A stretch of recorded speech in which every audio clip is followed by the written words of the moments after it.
Los dos mayores misterios de la naturaleza son la mente y el universo.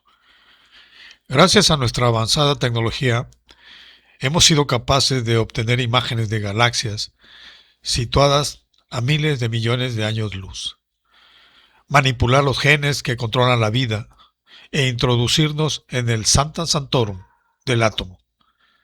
Sin embargo, la mente y el universo siguen siendo tan esquivos como seductores. Son las fronteras más misteriosas y fascinantes de la ciencia. Si queremos apreciar la majestuosidad del universo, solo tenemos que alzar la vista hacia el firmamento nocturno, resplandeciente con sus miles de millones de estrellas. Desde que nuestros antepasados se asombraron por primera vez ante el espectáculo del cielo estrellado, hemos tratado de dar respuesta a estas preguntas eternas. ¿De dónde surgió todo? ¿Qué significa todo esto? Para ser testigos del misterio de nuestra mente, no tenemos más que mirarnos al espejo y preguntarnos qué se oculta tras nuestros ojos, lo que nos lleva a plantearnos obsesivamente preguntas como ¿tenemos alma? ¿Qué es de nosotros tras la muerte? ¿Quién soy yo? Y lo que es más importante, nos conduce hasta la cuestión definitiva. ¿Cuál es nuestro lugar en el gran proyecto cósmico? Como dijo el gran biólogo victoriano Thomas Huxley, la más importante de todas las preguntas para la humanidad, el problema que subyace a todos los demás y es más interesante que cualquiera de ellos, es el de dilucidar el lugar que el hombre ocupa en la naturaleza y su relación con el cosmos. En la Vía Láctea existen 100.000 millones de estrellas, aproximadamente la misma cantidad de neuronas que hay en nuestro cerebro. Tendríamos que viajar 39 billones de kilómetros hasta la estrella más cercana al sistema solar para encontrar un objeto tan complejo como el que reposa sobre nuestros hombros. La mente y el universo suponen el mayor reto científico posible, pero también los une una curiosa relación. Por una parte, son polos opuestos. Uno tiene que ver con la inmensidad del espacio exterior, donde encontramos extraños habitantes como agujeros negros, estrellas que explotan y galaxias en colisión. La otra, con el espacio interior, donde hallamos nuestros deseos e ilusiones más íntimos y privados. Nuestra mente está tan presente en nosotros como nuestros propios pensamientos. Sin embargo, cuando nos pide que la describamos y la expliquemos, con frecuencia nos faltan palabras. Pero, aunque en este sentido puedan ser polos opuestos, poseen una historia y una narrativa comunes. Ambos han estado envueltos en magia y superstición desde tiempo inmemorial. Los astrólogos y los frenólogos afirmaban haber descubierto el significado del universo en cada constelación del zodiaco y en cada protuberancia de la cabeza, mientras que mentalistas y videntes han sido celebrados y vilipendiados a lo largo de los años. El universo y la mente siguen entrecruzándose de muy diversas maneras, gracias en buena medida a algunas de las reveladoras ideas que son tan propias de la ciencia ficción. De niño, cuando leía esos libros, soñaba despierto con la posibilidad de formar parte de los Slan, una raza de telépatas creada por E.I. Van Vogt. Me maravillaba cómo un mutante llamado la Mula podía dar rienda suelta a sus tremendos poderes telepáticos y estar a punto de hacerse con el control del Imperio Galáctico en la trilogía de la fundación de Isaac Asimov.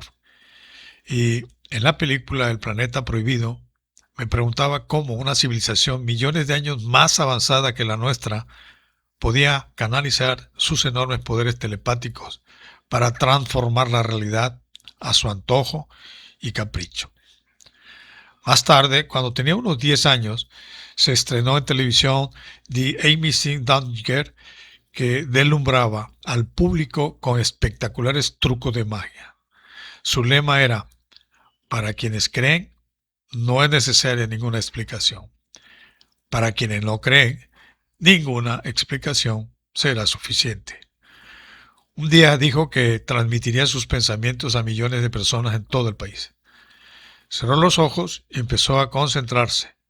Mientras decía que estaba emitiendo el nombre de un presidente de los Estados Unidos, pidió a los espectadores que escribiesen el nombre que les viniese a la mente y se lo mandasen en una postal. A la semana siguiente anunció eufórico que habían llegado miles de postales con el nombre de Roosevelt, precisamente el que había emitido a lo largo y ancho de Estados Unidos. A mí no me impresionó. Por aquel entonces el recuerdo de Roosevelt aún estaba muy presente entre quienes habían vivido la Gran Depresión y la Segunda Guerra Mundial. Así que no fue ninguna sorpresa. Pensé que lo que sí habría sido verdaderamente asombroso es que Dunninger hubiese pensado en el presidente Millard Fillmore. Aún así, avivó mi imaginación y no pude resistirme a experimentar con la telepatía por mi cuenta y tratar de leer la mente de otras personas, concentrándome con todas mis fuerzas. Cerraba los ojos, me concentraba intensamente e intentaba escuchar sus pensamientos y mover objetos por telequinesis. No tuve éxito. Quizás hubiese telépatas en algún lugar de la Tierra, pero yo no era uno de ellos. Poco a poco empecé a darme cuenta de que probablemente las hazañas de los telépatas eran imposibles, al menos sin ayuda externa. Pero en los años siguientes también aprendí otra lección. Para descifrar los mayores secretos del universo no eran necesarios poderes telepáticos o sobrehumanos. Bastaba con tener una mente abierta, decidida y curiosa. En particular, para entender si los fantásticos objetos de la ciencia ficción son posibles o no, debemos sumergirnos en la física avanzada. Para comprender en qué punto preciso lo posible se torna imposible, debemos apreciar y entender las leyes de la física. Estas dos pasiones han alimentado mi imaginación durante todos estos años. Comprender las leyes fundamentales de la física y ver cómo la ciencia determinará el futuro de nuestras vidas. Para dar testimonio de ello y para compartir mi entusiasmo por la búsqueda de las leyes últimas de la física, he escrito los libros Hyperspace, Beyond Einstein, más allá de Einstein, y Universos Paralelos. Y para expresar mi fascinación con el futuro, he escrito Visiones, Física de lo Imposible y la Física del Futuro. El proceso de investigación previa y de escritura de estos libros me recordó una y otra vez que la mente humana continúa siendo una de las mayores y más misteriosas fuerzas del mundo. De hecho, durante la mayor parte de la historia, hemos sido incapaces de comprender qué es o cómo funciona nuestra mente. Los antiguos egipcios, a pesar de todos sus grandes logros en las artes y las ciencias, creían que el cerebro era un órgano inútil y se deshacían de él cuando embalsamaban a sus faraones. Aristóteles estaba convencido de que el alma residía en el corazón, no en el cerebro, cuya única función era la de refrigerar el sistema cardiovascular. Otros, como Descartes, creían que el alma entraba en el cuerpo a través de la minúscula glándula pineal del cerebro. Pero, como carecían de toda evidencia sólida, ninguna de estas teorías se podía demostrar. Esta edad oscura se prolongó durante miles de años y con razón. El cerebro pesa únicamente alrededor de 1,5 kilos. Sin embargo, es el objeto más complejo del sistema solar.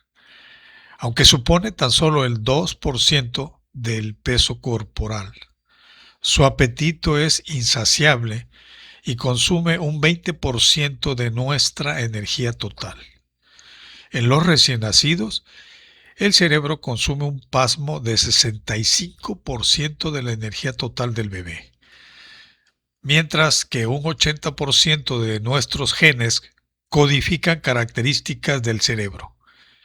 Se calcula que dentro de la cavidad craneal existen 100.000 millones de neuronas y un número exponencialmente mayor de conexiones neuronales y vías nerviosas. En 1977, en su libro Los dragones del Edén, por el que obtuvo el premio Pulitzer, el astrónomo Carl Sagan resumió a grandes rasgos lo que se sabía sobre el cerebro por aquel entonces. El libro está magníficamente escrito y trata de presentar el conocimiento puntero en neurociencia, lo cual en la época implicaba tener que basarse principalmente en 3 métodos. El primero consistía en comparar nuestro cerebro con el de otras especies. Esta era una de las tareas laboriosas y difíciles por las que había que enfrentarse, porque implicaba diseccionar los cerebros de miles de animales. El segundo era igualmente indirecto, el análisis de víctimas de derrames cerebrales y otras enfermedades que por ello mismo a menudo exhibían comportamientos extraños. Solo una autopsia podía revelar cuál era la zona del cerebro dañada. Mediante el tercero, los científicos podían utilizar electrodos para sondear el cerebro y trabajosamente establecer la relación entre las distintas partes del cerebro y los comportamientos. Pero las herramientas básicas de la neurociencia no permitían analizar el cerebro de manera sistemática. No era posible seleccionar a una persona que hubiesen sufrido un derrame en la zona específica que se quería estudiar. Puesto que el cerebro es un sistema vivo y dinámico, con frecuencia las autopsias no permitían revelar las características más interesantes, como la manera en que las distintas partes del cerebro interactúan entre sí y menos aún cómo producen pensamientos tan diversos como el amor, el odio, los celos o la curiosidad. Fin del episodio.